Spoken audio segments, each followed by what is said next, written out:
é aquilo que no Antigo Testamento, no Velho Testamento, Deus tinha revelado acerca da sua glória. Portanto, em primeiro lugar, vamos aqui considerar algumas ideias que consubstanciam no Antigo Testamento a interpretação do conceito de glória no apóstolo Paulo. Por várias vezes, o Antigo Testamento faz referência à glória de Deus. E o que é a glória de Deus? É a presença visível de Deus entre o povo.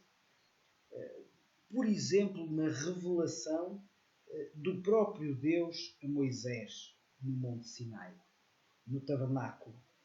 Nós poderíamos ler algumas passagens, mas de facto hoje temos uma escola bíblica dominical ligeiramente mais curta, porque a seguir iremos ter o culto de louvor, adoração e pregação, e portanto vamos procurar limitar hoje um bocadinho o nosso tempo, e portanto não vamos ler as passagens, mas fica aqui a referência a essas passagens, e se quiserem então tomar nota, ou durante a semana poderem ler Êxodo capítulo 20, Êxodo capítulo 24, são algumas passagens que nos dão o conhecimento de como Deus, o Senhor Deus, se revelou, neste caso a Moisés, e portanto, neste caso, a revelação a Moisés é uma manifestação visível da glória de Deus, mas também a celebração periódica era um ato de revelação da glória de Deus no Antigo Testamento, também no templo em Jerusalém. A promessa da revelação da glória de Deus que deu início ao reino de Deus, Isaías capítulo 40, Ezequiel capítulo 40, são algumas passagens que nos dão o conhecimento no Antigo Testamento do que significava a glória de Deus. Em Ezequiel, por exemplo, Ezequiel capítulo 1 e versículo 28, nós temos uma ilustração que descreve Deus. E, portanto, esta permanência da ideia de que Deus se revela ao povo diretamente através da sua glória.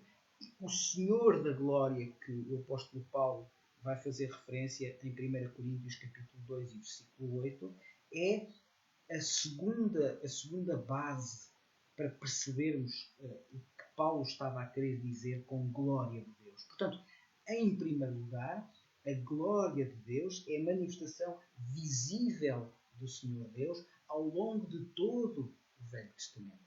E, portanto, em primeiro lugar, quando pensamos no conceito de glória paulina, portanto, para o apóstolo Paulo, esta glória entronca no profundo conhecimento que o apóstolo Paulo tinha do Velho Testamento e, portanto, como o Velho Testamento anunciava a presença de Deus e, portanto, a glória de Deus visível entre o povo. No entanto, para percebermos bem o que o apóstolo Paulo quis dizer com glória de Deus, temos de voltar ao caminho para Damasco. Temos de voltar à conversão de Saulo. E aqui nós percebemos a peça final do puzzle. Ou seja, Atos capítulo 9. Diz assim o versículo 3. Seguindo ele estrada fora, ao aproximar-se de Damasco, e agora subitamente uma luz do céu brilhou ao seu redor. Ora, o que é a luz do céu que brilha ao redor? O apóstolo Paulo vai dizer frequentemente que a base da sua pregação do Evangelho é exatamente esta manifestação, este conhecimento do Senhor da glória. 1 Coríntios, capítulo 2 e versículo 20, e para que não não fique nenhuma dúvida em relação a isto. 1 Coríntios capítulo 2, versículo 8, portanto, escrito do apóstolo Paulo, sabedoria essa que nenhum dos poderosos deste século conheceu, porque se a tivessem conhecido, jamais teriam crucificado o Senhor da glória. E, portanto, é este Senhor da glória que o apóstolo Paulo apresenta. Efésios, uma outra passagem, e para ficarmos bem conscientes do que significa a apresentação deste Deus da glória no apóstolo Paulo, Efésios capítulo 1, versículo 3. Vamos ler. Bendito Deus e Pai de nosso Senhor Jesus Cristo, que nos tem abençoado com toda a sorte de bênção espiritual nas regiões celestiais em Cristo. E depois diz o versículo 17, para que o Deus de nosso Senhor Jesus Cristo, o Pai da glória, vos conceda espírito de sabedoria e de revelação no pleno conhecimento dele. Ainda uma outra passagem para completarmos esta ideia, Colossenses capítulo 1 e versículo 17. Perdão, 27. Colossenses capítulo 1 e versículo 27. Depois de Filipenses, Colossenses. Diz assim o versículo 27 do capítulo 1. Aos quais Deus quis dar a conhecer qual seja a riqueza, agora vejam, da glória deste mistério entre os gentios, isto é, Cristo em vós, a esperança da glória. Ou seja, quando o apóstolo Paulo, e agora vamos voltar a Romanos capítulo 5, para percebermos a importância dos conceitos. Quando o apóstolo Paulo diz no versículo 2, por intermédio de quem obtivemos igualmente acesso pela fé a esta graça, na qual estamos firmes. E agora reparem, e gloriamo-nos na esperança da glória de Deus. Então, o que o apóstolo Paulo está a dizer é exatamente que, com o conhecimento que temos da presença de Deus ao longo do Velho Testamento, da glória de Deus, mas também com aquilo que eu percebi no caminho para Damasco. A glória de Deus manifestou-se, brilhou em mim a luz do céu, e portanto a mesma glória de Deus revelado no Velho Testamento, revelou-se também a Paulo no caminho para Damasco. E, portanto, esta esperança da glória de Deus é aquilo que confere autoridade ao meu ministério e, portanto, também ao vosso.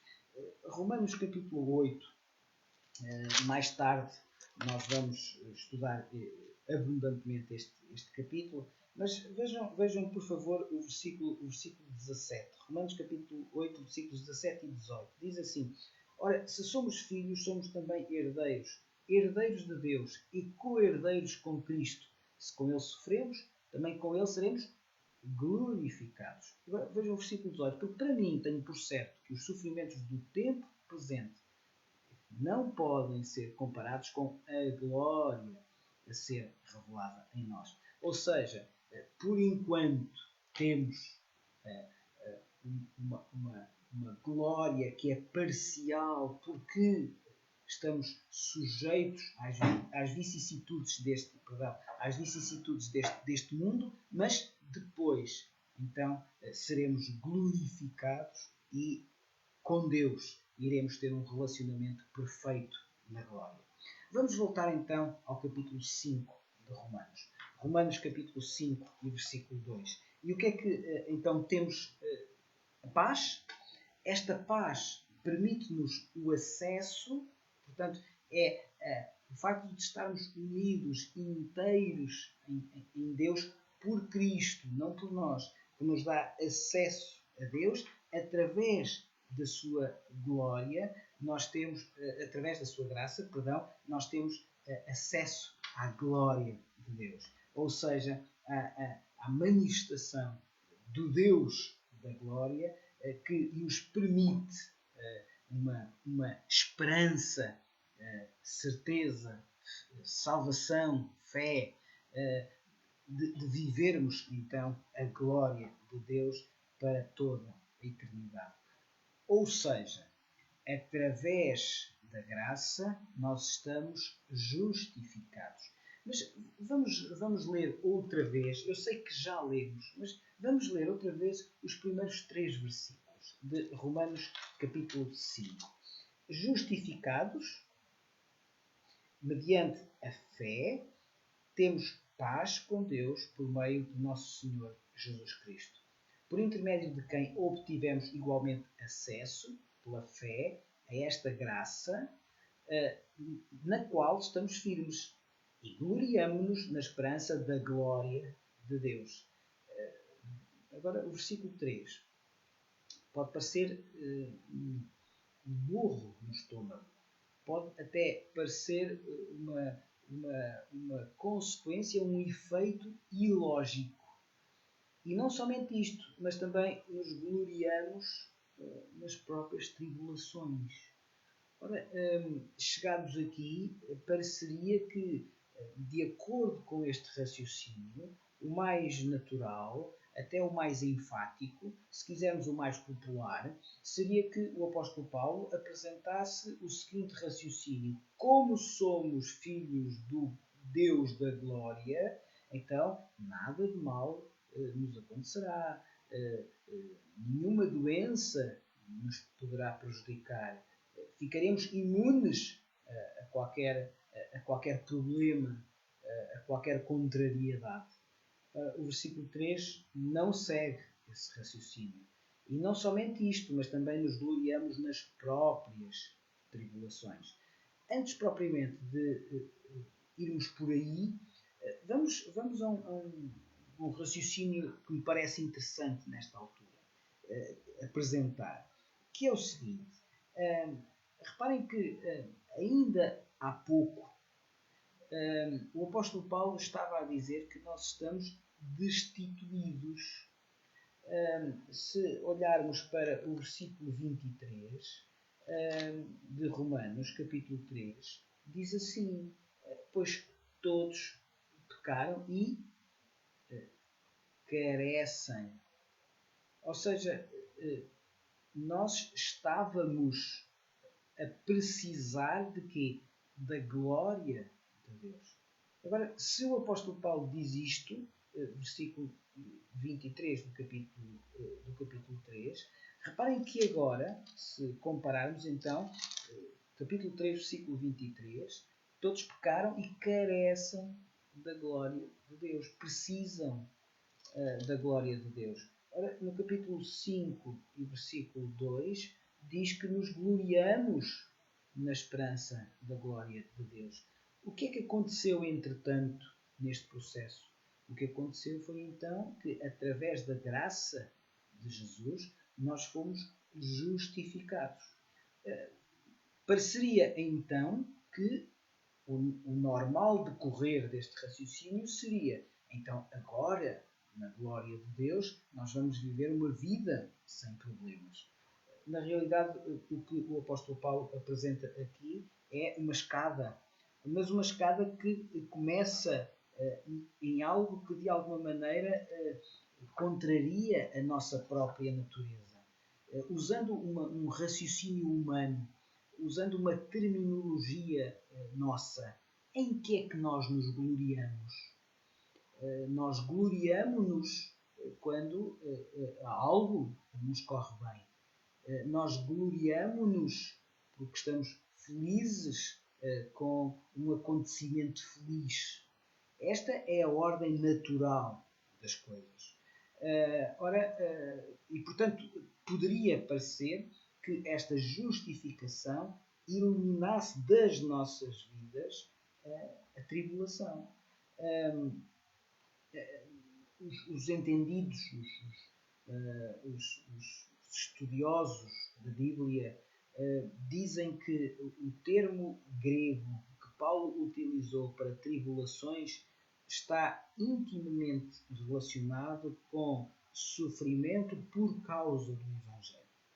E, portanto, neste caso, tudo o que vem a seguir seria sofrer tribulação porque se acredita no Evangelho, porque se acredita na Boa Nova. Permitam-me que consideremos as duas formas de tribulação. Ou seja, com certeza que através da crença, através da defesa do Evangelho, é possível sofrer tribulação. Com certeza. Milhões de irmãos nossos, irmãos e irmãs nossas, neste momento, por esse mundo fora, estão a sofrer tribulações inimagináveis por causa da sua crença no Evangelho, por causa da sua recusa em seguirem outro caminho que não seja o caminho de Deus. E estão a sofrer, estão a sentir tribulação na sua vida. Vamos orar por eles, com certeza. Mas permitam-me que alargue o âmbito desta lógica de tribulação. Podemos também estar a sofrer tribulação por outras causas. Por outras causas que podem ser relacionadas com opções que nós tomamos na vida ou por opções que outros tomaram na sua vida, mas que nos causam a nós tribulação. Ou tribulação por causa da forma como o mundo está organizado. Seja como for, o que o apóstolo Paulo disse, em primeiro lugar, é que esta glória de Deus em nós não nos livra, não elimina as tribulações. Permitam-me que, antes propriamente de considerarmos algumas ideias principais do que Paulo quis dizer com o valor, com o efeito da tribulação, vamos a Tiago, a carta de Tiago. Tiago, capítulo 1, é uma outra carta muito interessante do Novo Testamento. Tiago, capítulo 1, versículos 2, 3 e 4. Diz assim: Meus irmãos, tendo por motivo de toda a alegria passardes por várias provações, sabendo que a provação da vossa fé, uma vez confirmada, produz perseverança. Ora, a perseverança deve ter ação completa, para que sejais perfeitos e íntegros, em nada deficientes. E, portanto, vejam que aqui Tiago seguiu um raciocínio muito semelhante ao apóstolo Paulo. Primeiro, não é verdade que, por estarmos justificados, as tribulações, os problemas desaparecem da nossa vida. Ou seja, um dos efeitos da justificação não é a eliminação dos problemas. Um dos efeitos da justificação pode ser a tribulação. Portanto, é neste sentido que o apóstolo Paulo diz que, por outro lado, não vejamos a tribulação como uma falha no nosso relacionamento com Deus, antes, pelo contrário, sejamos capazes de perceber quais é que são os efeitos positivos de passarmos por tribulação. E aqui o apóstolo Paulo, capítulo 5, versículo 3, começa por propor-nos uma escada, um encadeamento de ideias. Capítulo 5, versículo 3. A tribulação produz, em primeiro lugar, a perseverança. Ora, a perseverança é aquilo que está muito visível em algumas áreas da nossa vida, mas elevado, provavelmente, a uma potência maior em algumas áreas. Por exemplo, permitam-me aqui usar o caso dos atletas, não é? O exercício, o treino, às vezes elevados quase ao limite, ou para além do limite do que possamos imaginar. O que é que faz a perseverança? Qual é o efeito da perseverança num atleta? Permitam-me o raciocínio contrário. O que é que faz um atleta sem perseverança? Ora, talvez assim já possamos perceber melhor qual é o valor da perseverança. Produzir mais força, maior resistência durante a competição. Ora, da mesma forma, na competição da nossa vida, no palco da nossa vida, os tempos difíceis, a tribulação deve fortalecer a nossa resistência espiritual, para que nós estejamos melhor preparados para enfrentar as tribulações da vida. Então, diz o apóstolo Paulo que a tribulação produz perseverança. Esta capacidade, este treino, esta resistência para nós enfrentarmos as contrariedades. Diz o versículo 4 que a perseverança, por sua vez, produz a experiência. Ora, imaginemos que a experiência é o nosso caráter. De alguma maneira, entendendo que o nosso caráter é o resultado do que ficou da provação. Ou seja, o que é que resulta da dificuldade, da provação? Provavelmente podemos pensar quantas vezes a experiência, o caráter é negativo, ou seja, o resultado, aquilo que é produzido não é uma atitude bonita, não é algo de que nos orgulhemos. Com certeza não somos perfeitos e por vezes isso acontece. No final de um determinado processo pedimos desculpa a quem fomos injustos, a quem atuámos mal, a quem dissemos palavras desagradáveis. Mas também isto é experiência. Não é? E, portanto, é a capacidade de percebermos o que fica da experiência pela qual passamos, não achando que está sempre tudo bem, que achamos e que fizemos sempre tudo o que era positivo e que dissemos sempre tudo o que devíamos dizer, mas avaliando a nossa vida e percebendo o que é preciso pedir desculpa, o que é preciso remodelar, o que é preciso modificar. É isso que o apóstolo Paulo está aqui a dizer, que é a experiência, o caráter.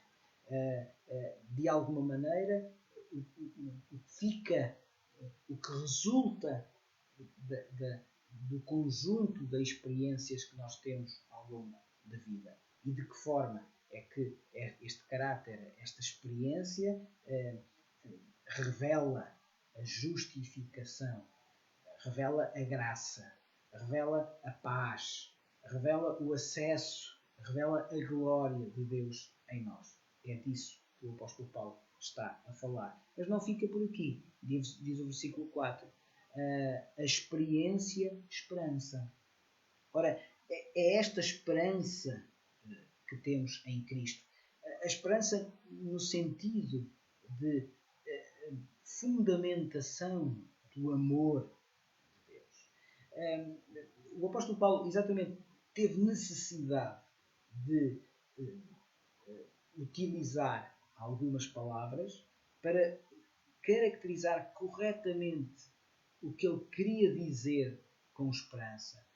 Vejam que não teve necessidade de explicar o que eram tribulações, não teve necessidade de explicar o que era perseverança, nem experiência, mas esperança sim neste contexto. E o versículo 5 é a explicação do que ele disse atrás. A experiência não confunde, porque o amor de Deus é derramado em nosso coração pelo Espírito Santo que nos foi otorgado. Ou seja, esta esperança fundamentada no amor de Deus é aquilo que foi derramado no nosso coração pelo Espírito Santo. Ou seja, o Espírito Santo em qualquer circunstância está pronto a dirigir no caminho certo a nossa vida, ajudando-nos a suportar os tempos difíceis, ajudando-nos a fortalecer a nossa fé. E, portanto, é neste sentido que também é válida a tribulação. Portanto, em primeiro lugar, não é verdade que a justificação elimina a tribulação da nossa vida e também não é válido que a tribulação deve resultar em algo negativo. Não. Devemos ver a tribulação como algo positivo na nossa vida, no sentido de percebermos o amor de Deus e de confiarmos na presença do Espírito Santo na nossa vida. Vamos avançar porque o tempo urge. Versículos 6, 7 e 8. Romanos. Diz assim: porque Cristo, quando nós ainda éramos fracos, morreu a seu tempo pelos ímpios.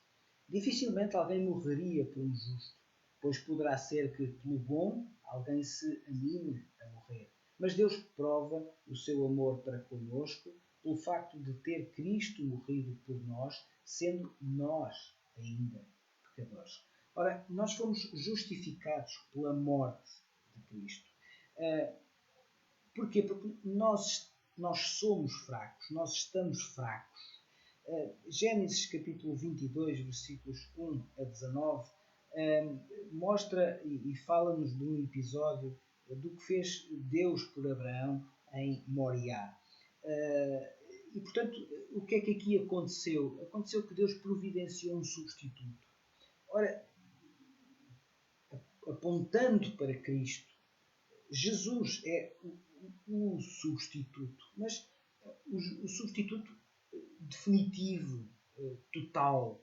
Gálatas, vamos a um outro escrito do apóstolo Paulo, Gálatas capítulo 4, versículos 4 e 5. Diz assim: vindo, porém, a plenitude do tempo, Deus enviou seu Filho, nascido de mulher, nascido sob a lei, para resgatar os que estavam sob a lei, a fim de que recebêssemos a adoção de filhos. Então, como disse há pouco, nós estávamos numa situação de fraqueza, nós estávamos numa situação de afastamento, nós ainda éramos pecadores, mas o Senhor Deus enviou, diz Romanos capítulo 5, versículo 8, em amor. Reparem, Deus prova o seu amor, Deus demonstra, Deus carimba o seu amor para connosco. Cristo morreu por nós quando nós ainda éramos pecadores. Portanto, o que isto significa de uma forma esquemática tripla. Em primeiro lugar, Jesus é o substituto definitivo. Não é necessário mais nada. Nem eu tenho capacidade para fazer aquilo que Jesus fez por mim. E, portanto, ele é o substituto que veio no tempo certo. E veio por amor. Isto é o Evangelho. Isto é aquilo que Paulo quer transmitir de uma forma clara. E, portanto, como benefício da justificação, nós temos aqui esta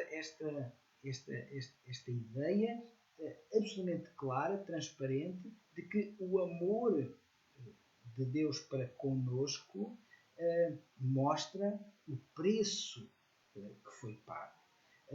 Nós não podemos pagar algo que não temos capacidade para valorizar no sentido de através de nós próprios. E, portanto, nada do que pudermos fazer pode pagar. E, portanto, não há preço humano a pagar. Esse preço foi o preço que o próprio Deus pagou por nós. E, portanto, Jesus, como diz os versículos 6, 7 e 8 de Romanos capítulo 5, o Senhor Jesus é o substituto. Ele substituiu-me no tempo certo, no tempo de Deus, por amor. E, portanto, este é um benefício da justificação, nós fomos justificados pela sua morte. Finalmente, versículos 9, 10 e 11. Romanos capítulo 5 diz assim: logo, muito mais agora, sendo justificados pelo seu sangue, seremos por ele salvos da ira. Porque se nós, quando inimigos, fomos reconciliados com Deus mediante a morte do seu Filho, muito mais, estando já reconciliados, seremos salvos pela sua vida. E não apenas isto, mas também nos gloriamos em Deus por nosso Senhor Jesus Cristo, por intermédio de quem recebemos agora a reconciliação. Ora, este é um tema importante ao apóstolo Paulo, é muito caro ao apóstolo Paulo. E o que é que ele aqui diz nestes versículos? Primeiro, justificado é o mesmo que reconciliado. Nós estamos reconciliados. O que é que isto significa? Significa que nós voltamos a estar em Deus. Algo que não estava certo, algo que estava quebrado, foi agora reconstituído. Nós fomos então conciliados de novo com Deus. Mas, versículos 9, 10 e 11, duas ideias que já vimos, mas que agora estão aqui também visíveis. Nós podemos ter a certeza que a salvação não nos livra de dor. Não é verdade que nós, justificados, reconciliados, estejamos libertos de dor. Do que nós estamos libertos é da ira de Deus. Aí sim, diz claramente o versículo 9. Seremos por ele salvos da ira, ou seja, da condenação. Justificação significa tornar justo por causa daquilo que Jesus fez. Então é neste sentido que nós não estamos livres da dor. Nós sofremos e, como vimos há pouco, até podemos podemos retirar da tribulação, da provação, algo que seja útil para percebermos como Deus atua em nós. A segunda ideia é que a salvação não me torna perfeito. O facto de eu estar reconciliado com Deus, o facto de eu ter sido justificado por Deus, não significa que eu sou perfeito. Eu erro, eu peco, eu digo coisas que não devia, eu faço coisas que não devia. Por outro lado, também não faço aquilo que devia, algumas vezes. Não digo aquilo que devia, algumas vezes. E, portanto, a salvação não me livra da dor. A salvação não me torna perfeito. A salvação reconciliou com Deus. E este é o assunto desta lição. E esta era a mensagem que gostaria que ficasse esta semana. Nós temos paz com Deus. O que é que isto significa? Significa que voltamos a ter acesso à glória de Deus. Voltamos a intimamente estarmos unidos a Deus, reconciliados com Deus. Não significa isso que não tenhamos dor, não significa isso que sejamos perfeitos, significa isso que em Deus nós podemos procurar a cada dia buscarmos o padrão que é o padrão de Deus para as nossas vidas. Chamamos a isso santificação e com certeza que iremos falar deste assunto mais tarde. Fica, no final desta lição da Escola Bíblica Dominical, a pergunta para a semana. Como estou a refletir a esperança que tenho em Cristo através das adversidades por que passo? Como estou a refletir a esperança que tenho em Cristo através das adversidades por que passo? Aqui fica o convite para que dentro de alguns minutos possamos todos juntos cultuar a Deus, não ainda fisicamente, mas através da plataforma Zoom, na página do Facebook da Igreja Evangélica Batista da Figueira da Foz, estão todas as indicações acerca de como pode ficar connosco. Então, até daqui a alguns minutos, foi um gosto estar consigo. Graça